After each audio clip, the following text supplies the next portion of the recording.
Hey y'all, Jamie here. Proud 55-year-old trans woman from New Orleans. So, where last I left off, well, Geraldo Rivera on the daytime talk show in 1993. Me and one of my best friends, Angel, had gone on his show and he had just called her a transvestite or transsexual prostitute from New Orleans. I think he said transvestite. I'm almost positive he said transvestite because I remember everybody in the audience kind of ooh and booed Angel. And yeah, it was terrible, y'all. It was terrible. But we did not attack him physically. Nobody attacked Geraldo physically that day. He did get his ass whooped that year by skinheads. Sure did, on his show that same year, but it wasn't on our episode. So me and Angel fly back to Louisiana, okay? And I'm still working at Stan's truck stop out in New Orleans East on Chef Mentor Highway. Mickey's still working there. My ex husband is still working there too.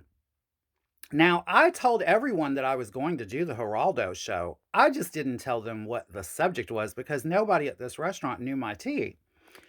So I told them when I found out when the episode was going to air, I told them all the regulars, everybody at the restaurant that worked there, everybody.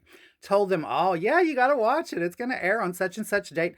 They brought a television set into the restaurant to watch the episode, like to have a watch party for the episode. Yeah. And then 3 days before the episode was to air, me and Angel and Mickey made a mad dash move in the middle of the night. We sure did. It was my idea. I was like, fuck this. We're not staying here when they find out everything. Can you imagine? Could you imagine after all those months of me living there and working there and all the shenanigans we got up to? Girl. Because for everything I tell y'all, there's a million stories I don't, I mean, my life was never dull. So, anyway, me and Mickey and Angel, we move over to the West Bank in New Orleans, over in Algiers, and we moved to a place called Cypress Run. It was an apartment complex, a gated apartment complex, and it was off of General de Gaulle, at the end of General de Gaulle, which is a very well known street in New Orleans on the West Bank.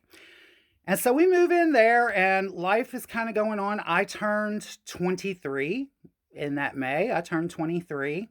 And yeah, I got a birthday coming up. So yeah, that May I turned 23 and we're living there on the West Bank. And a lady comes into town. A new lady comes in, trans lady comes into town, and her name is Kitty. And, I have at this point I had met a sugar daddy. Okay. His name was Argent. And Argent worked for US Customs. Yeah, I'm spilling dirt here. Argent worked for US Customs. Argent was yes, I know his last name too. Anyway, he was very well known in the US Customs Department in New Orleans. And like he would bring me drugs. I'm not gonna lie, he used to bring me drugs that he would get from the confiscations. Yeah, he brought me good drugs, good drugs. And Argent took me and Angel on a trip to Houston, And so, anyway, to get back to what I was saying, there was a new trans lady that moved into town. Her name was Kitty.